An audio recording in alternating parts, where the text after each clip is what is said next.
बंधुक देखाई आक्रमण 5 गिरफ 2 बंधुक जबत। पूर्व शत्रुता को केन्द्र करी आक्रमण घटना रे भंजनगर पुलिस शुक्रवार 5 जन को गिरफ करिछि।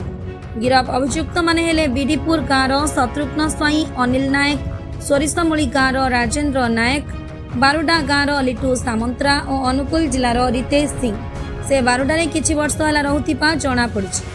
सेमानंक निकटरू पुलिस 2टी पिस्तल, 3टी जीवंत गुली, 2टी मोटरसाइकेल, 4टी मोबाइल जबत करिछि।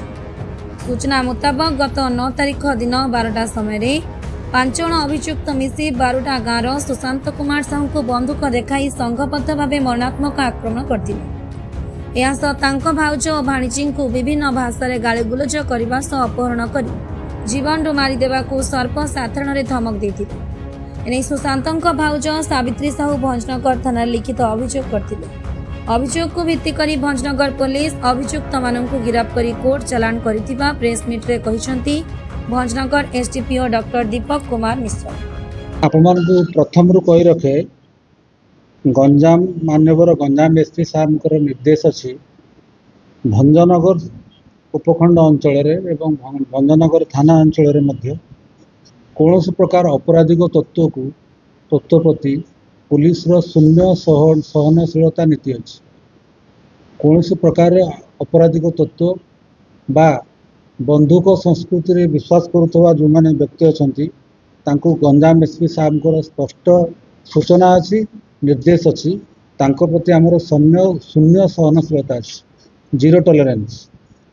यही संक्रांत रे भंजनगर थानार भारप्राप्त अधिकारी जीवनानंद जेना एवं तांकर जो टीम अच्छी सब इन्स्पेक्टर समीर कुमार सेठी, सब इन्स्पेक्टर लक्ष्मीधर महांती, ज्योत्ना राणी साहू एमाने गोटे टीम करथिले एवं गोटे अपराधिक ग्रुप जे कि ऑपरेट करुला भंजनगर अंचल रे जड़े पेशादार अपराधी शत्रुघ्न स्वाई और बापी से एंटायर गैंग को काबू कराई। तांको पाखरु 2टी बंधुक जबत कराई, गोटे सिंगल शॉट एवं गोटे 9mm पिस्तल, 3 राउंड गुली एवं से माने अपराध रे व्यवहार करता जानवाहन तांकर जबत कराई।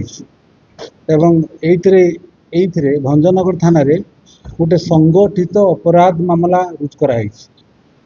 भंजनगर थाना केस नंबर हूँ 571 तारीख 9/6/2026 एवं आनुषंगिक जो अच्छी बेनस दफा से गिरफ्त कराई। से जो आपराधिक संगठन अच्छी नेतृत्व नौला शत्रुघ्न स्वाई और बापी, तांको घर हूँ बीडीपुर जगन्नाथ प्रसाद थाना एवं तांकर जो मैंने सहयोगी अच्छा राजेंद्र नायक ओरफ सुबु एवं अनिल नायक, लिटू सामंतराय ओरफ सागर सामंतराय, रितेश सिंह, ये 5 जन को आम गिरफ्त कर विरोध में संगठित मामला रुजु एवं ये जो इंस्टांट जो केस अच्छी ये केस रे से माने 9/6/2026 रे ब्रॉड डे लाइट रे जो माने अभियोगकारी अच्छा आक्रमण करते मरणात्मक आक्रमण करते बारुडा गाँव रे पूरा स्पष्ट दिवालोक एवं जितेबाला संध्या समय समस्त गाँव लोक उपस्थित थे एमाने गाँ रास्तार गोड़े गोड़े मरणात्मक आक्रमण करते। ये केस तदंत भार जीवनानंद जेना जी आईसी अच्छा भंजनगर थाना नेतृत्व में आरंभ होता और एंटायर संगठित जो ग्रुप अच्छी जो मैंने अपराधिक ग्रुप अच्छा ऑपरेट करते।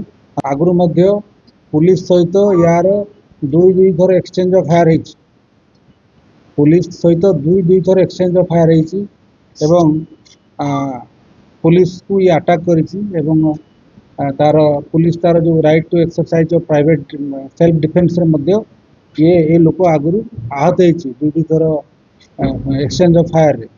तेणु ये अपराधिक ग्रुप बा अपराधिक तत्व जो मैंने अच्छा एसपी गंजाम साहब स्पष्ट सूचना निर्देश अच्छी एमान को कौन मते टॉलरेट करा जीवो नहीं। तेणु एमाने जो आमर आईन रो धारा अच्छी सामाजिक जीवन से फेरिबे नतुबा तांको भाषा रे आम जवाब देबे।